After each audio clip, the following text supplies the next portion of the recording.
Today in this video we're going to be talking about employee engagement. So welcome to Profile 3 TV, and today we're joined by Claire Loftus from Evolve. So Claire, thank you very much for coming in. Thank you for having me. Excellent. So tell us a little bit about yourself and what is Evolve? Well, yes, I'm the director of Evolve, and we help business owners, leaders and HR professionals create happier workplaces. So I started the business just over 12 months ago now, and my background has always been in HR, in employee engagement, leadership, employee wellbeing and day-to-day HR partnering.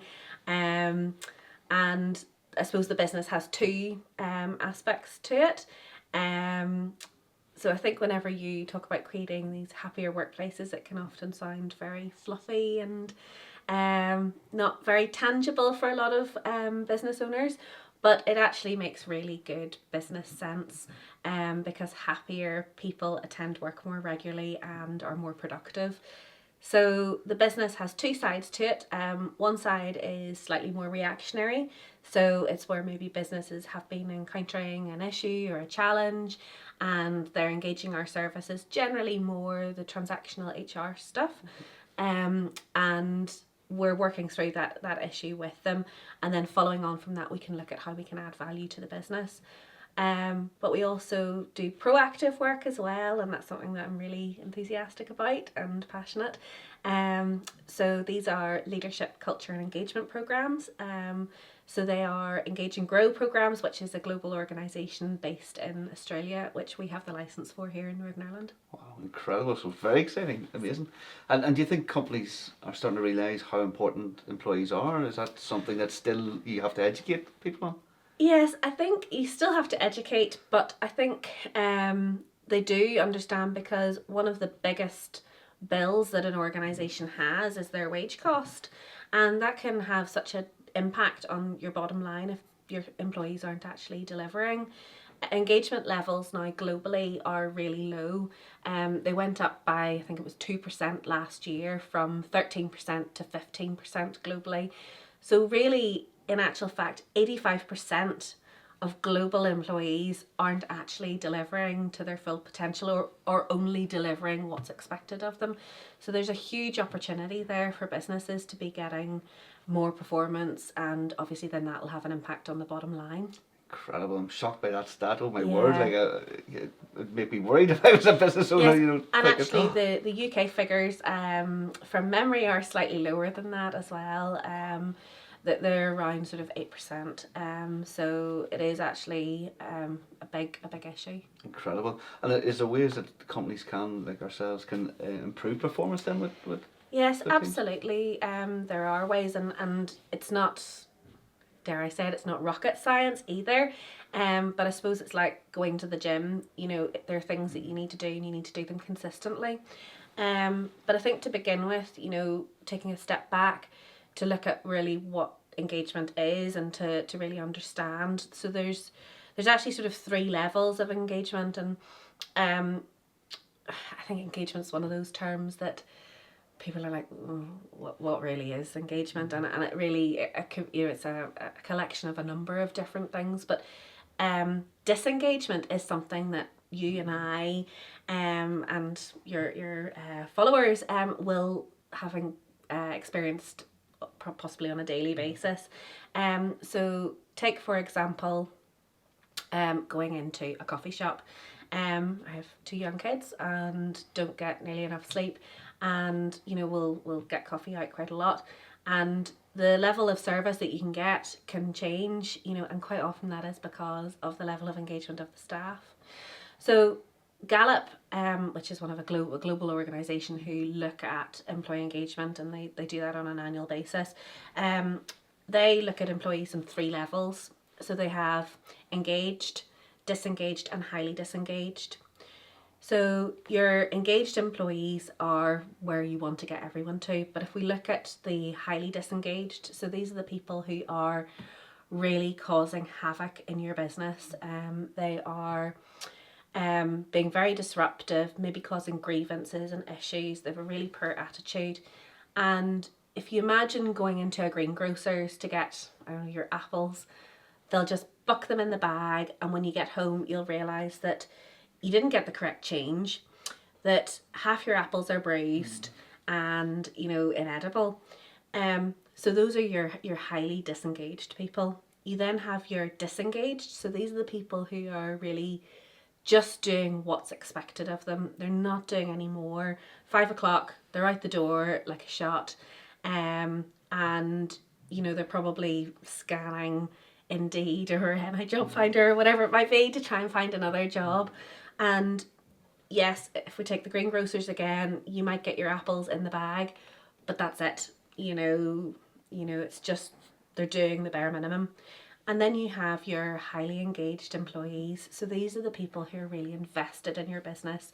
They're willing to go the extra mile. They'll stay late to help pull you out of a hole. And again, if we think about the greengrocer, these are the people who you end up coming out of the shop and go, oh, I've come away with jam and something else that I didn't need, because they've been upselling and talking to you about the products and really engaging with the customer and adding value to the business. Amazing. It's those people that we want in our business. Absolutely, yes. And do you think, is it possible to have 100% highly engaged, or you're aiming for it? That's what you're aiming for. And I suppose, like anything, you're aiming for 100%, but whether you'll actually get there.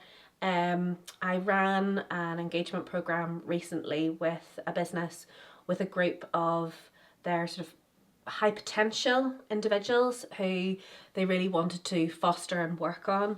And it was interesting because this group, we would have assumed would have had already really high engagement levels, and the results came back and that was only maybe around sort of 50 to 60%. So there is always room for improvement. There's always, the ability to go further. But yes, certainly aim for 100%. Amazing. And the business had 50 or 60%. I guess that's okay. They were aiming for a lot higher then again. Yeah. We might even be, as business owners, surprised. We think people are highly engaged, but they're not. We maybe are so busy in running the business we don't even realise. So amazing. Yeah. So is there a way that you can identify if someone's engaged or not? Well, we would always say that at the start of anything, you really need to understand where you are right now. And all of our programs that we would run start off with an evaluation at the start. So we would run a survey. And surveys over the last number of years have really grown in popularity. And I think, my advice to anyone who's thinking about running an engagement survey is really to keep it simple. Don't overcomplicate things. You keep it short, keep it snappy, because the longer you get, the more bogged down you can get with data, and then it makes it a lot harder to act upon that. And I think one of the things that can sort of breed frustration and maybe distrust within your workforce is if you run a survey and you ask for feedback and you get the results of a survey, and then either you don't feedback on it or you just don't do anything with the results. And if you have all of this data that you're trying to analyse and try to get to the bottom of, it can be then easy so you get sort of almost paralysis, and it's very hard to know where to start. So the surveys that we would run as part of our programs are typically around 9 questions. And those questions tend to be around, are you enthusiastic about the business? Do you understand what's going on and the purpose of the business? Do your colleagues share in your values? And then about looking at whether the business is maximising your strengths and your skills, because that's so important. If you feel that you are bringing something to the business, then you're adding value and you're really contributing. Looking at whether or not your colleagues have your back, and that's, I think, trying to create those workforces where everybody's working together as a team, and you really do feel like you have connection with your colleagues is so important. About being recognised, and really that should be happening on a regular basis. Then the next question is about having a shared vision for the future, and that you are confident in where the business is going. And I think that's important because you want everybody to be bought into what's happening with the business. And then the next question is about whether or not you feel challenged to develop and grow as an individual. And then finally asking whether or not you would recommend the business and the organisation to other people. So those are the typical questions, and I know Gallup they use something similar. I think they have around 12 questions in their global survey.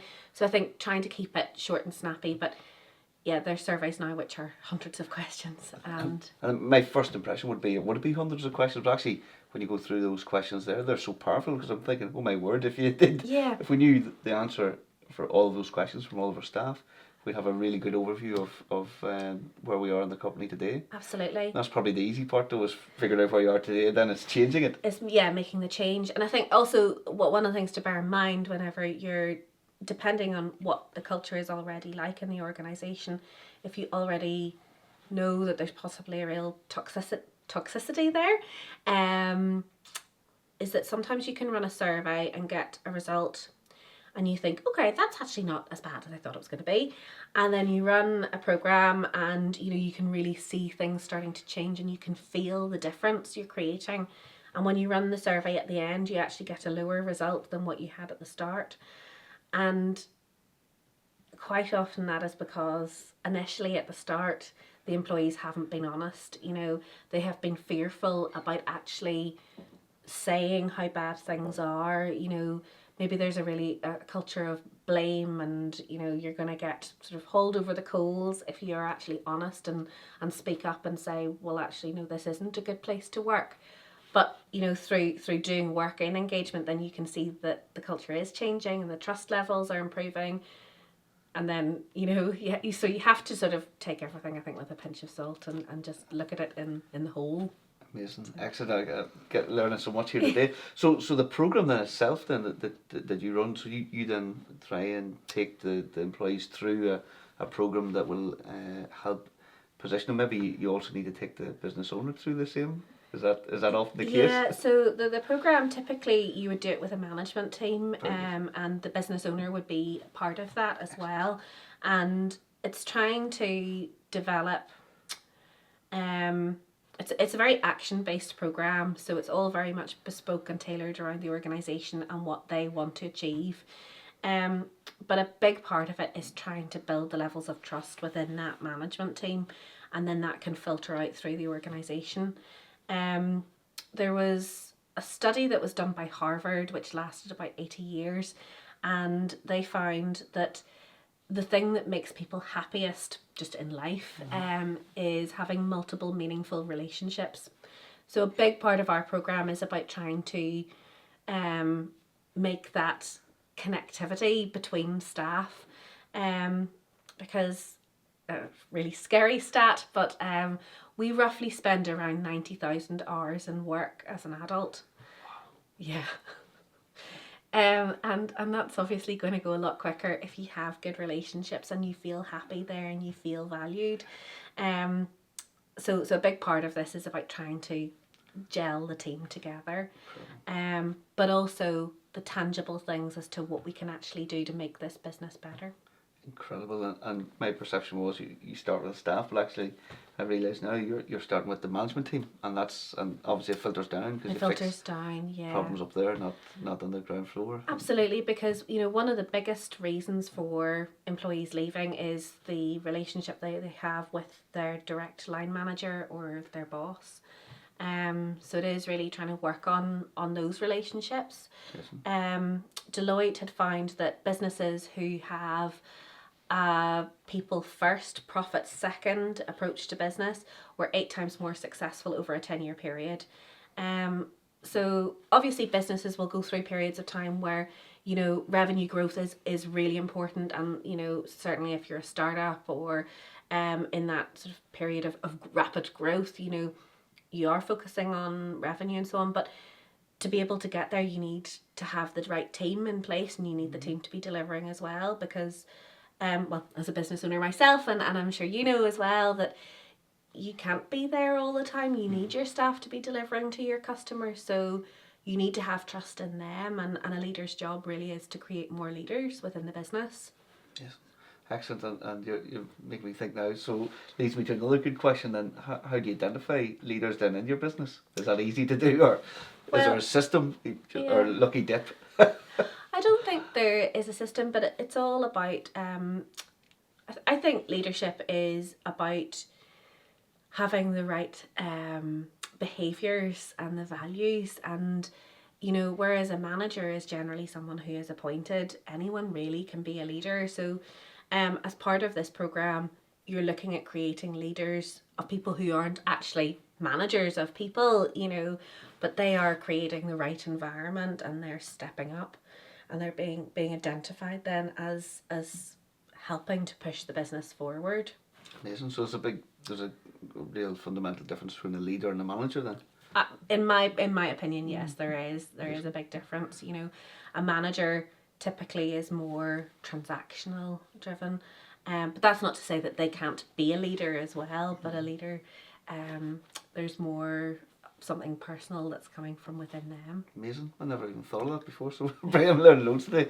So in company culture, is it easy, or is there, I guess, when you're looking at your company culture and coming up with what you want, is there an easy way to decide, if that's the right word, what your company culture should be, or how you get to your company culture? Yes. It's like this invisible thing that we can't see, but it's obviously everywhere. Yes, and you feel it all around you.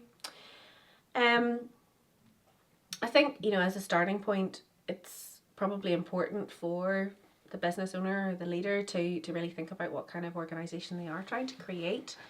And it is those small steps, and it's those small consistent steps to try and create that. I suppose it's like we're in January at the minute, and going to the gym, everyone's thinking about getting fit, and you start a new diet and you go to the gym, and after a week you look in the mirror and you're like, oh, not much has changed. Then you'll reach for the packet of crisps. But it's about having that consistency over a longer period of time to try and create that change. And quite often you need somebody to help you be held accountable. And part of our programme is that every week, everyone is held accountable to actions that they have said that they're going to step up and do, so that you can then create that change. So yes, the start of the programme, you've got the evaluation and running a survey. The next bit is getting everyone to buy into what the shared vision is and where the business is going and what we can do and what we should be doing to try and improve the organisation. So I think that's a big part about trying to change that culture and try and work on the heart of the business. If you think about a business as having all of the functional, transactional, process driven, maybe the products, services, whatever they're delivering, and then the heart is the side where you've got all of the culture, the communication, the leadership. To be able to deliver the brain side, you need the heart to be pumping the blood around the body. So focusing on that side of the business and what they can be doing, and then to be held accountable to delivering those things. Wow. And so it really is a step-by-step guide on how you implement your company culture then? Yeah, well, the programme that we take people through would be step-by-step, yes, and it is. We have a process that we follow, and it typically will run for about 12 weeks, and then following that we'll either step away or we can continue on support to try and get the business to a point where we can step away and they can run this themselves. But the results of the programs that we're getting have been really quite phenomenal, with businesses having huge revenue growth, but also growth in terms of employee retention. And one of the programs that I personally had run, it was about personal development. They wanted to see these people develop and progress onto senior roles. And following that program, in the following 6 months from finishing the program, 3 of the 12 people on the program were promoted into senior roles. So, wow, there are tangible results coming from it, which is really good. Incredible. And would companies of different sizes then, would every type of company have a different culture? No matter what, there's no company or very few companies would have similar cultures or same. It's different. It's unique because it's unique to the individuals that are there. So and what size of company would you say traditionally starts to think of the culture? Is it big companies, medium-sized companies, or everyone really? Certainly, I think large businesses. Yes, they will probably be more aware, and they'll quite possibly maybe have an HR person in house who is aware of that. But every organisation has that. And it's funny, even when you're talking to small business owners, I can hear them talking about disengagement, but they wouldn't call it that. They're just saying to me, oh, I have this real problem with, my staff, they don't take responsibility for everything. It all ends up back on me.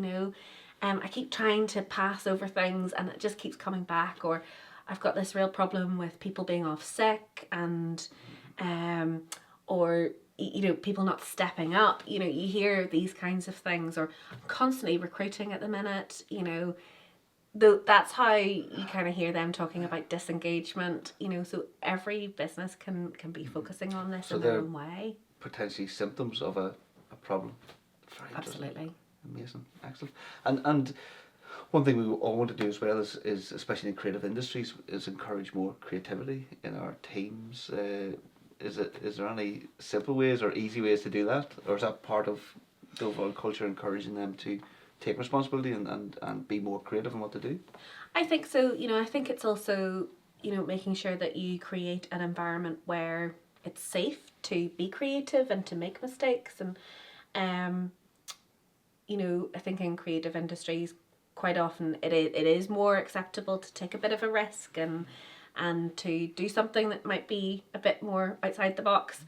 But it's having that kind of safe environment to be able to do that. And I think it's through creating the trust within the organisation that you start to get that. And initially, I suppose creativity for one organisation will be quite different for another. Mm-hmm. For example, if you work for a big bank, creativity will mean something completely different to if you work for Pixar and, you're coming up with really creative solutions for things. But, so it's the culture of the organisation will have an impact on that, I suppose is what I'm trying to say. But creating that environment where people feel safe to be creative and to suggest and make changes.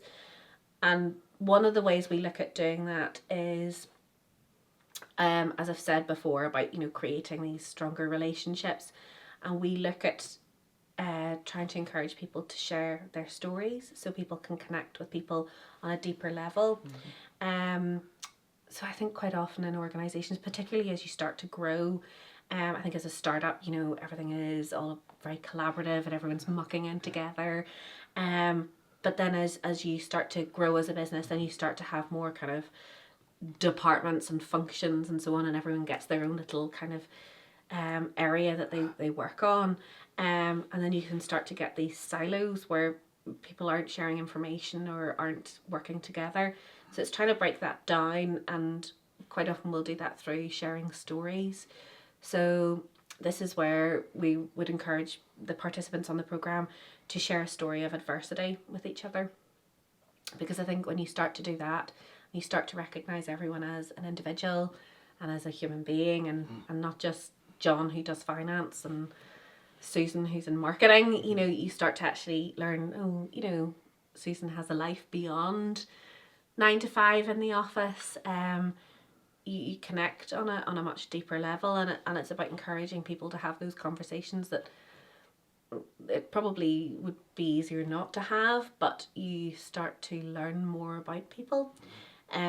So we've seen on programs when we've run it, you've maybe had people who really couldn't see eye to eye and on the surface didn't seem to have an awful lot in common with each other, but actually they've maybe both experienced something quite similar in terms of life experience. Maybe we've heard about cancer scares, we've heard about people losing loved ones and dealing with real trauma and real big issues, and then you start to understand a bit more about that other person and maybe why they're can be a bit grumpy at certain times, and you start to appreciate what they've gone through as an individual. Incredible. Excellent. I can imagine how empowering that is for a team. It must Yeah. break down barriers, and you see people as people, really, actually, as opposed to... And it's funny because the first programme that I ran was with all women, and I suppose my thought was everyone would find this maybe slightly easier, and they possibly did. And the second programme I ran then was with all men, and it was very kind of more kind of industrial kind of environment, and I was a bit apprehensive about this segment of the programme, and there were a few of the occasions when we were sharing stories that there wasn't a dry eye. I mean, we were all in tears, all of the men, you know, just the stories that people had been through, you know, was really powerful. Incredible. And that's, I think that's maybe a sea change I see and feel, is that men have become more comfortable actually to share their feelings, which is a great thing. It's Absolutely. okay. And in the workplace as well, Yeah, amazing. which, you know, makes such a difference in terms of well-being as well, because, you know, creating those connections is so important. There was something I had read recently about loneliness, and about loneliness in the workplace as well was on the rise. And I think anything you can do to try and stop that, because in this article it had said that loneliness actually was as bad for individuals as smoking up to 15 cigarettes a day, you know, in terms of the impact that it has on people's physical and mental health. So anything you can do to try and create that sort of safe environment, try to let people know that it's okay to be vulnerable on occasions, you know, I think is really important. A good thing. Incredible. So we've learned loads today, so thank you very much. That's all. I'm brains on fire here, thinking of all the things we need to do. So brilliant. So if anyone wants to find out more about employee engagement or anything that you help with in relation to HR, what's the best way to get in touch? Well, I have a website, which is go-evolve.co.uk, but also I'm on Facebook and Instagram and LinkedIn and Everywhere. so the handle I use is @EngageGrowEvolve. So Brilliant, excellent. And we put links underneath the video, Yeah, so anyone perfect. can click through and get in touch pretty quick. So thank you again for your time today. Thank you very much. Thank you. Excellent. And thank you for watching. This is Kieran from Profile 3, so make sure you check out the links below. And that's us from Belfast today. Hopefully we'll see you in the next video. Thank you again.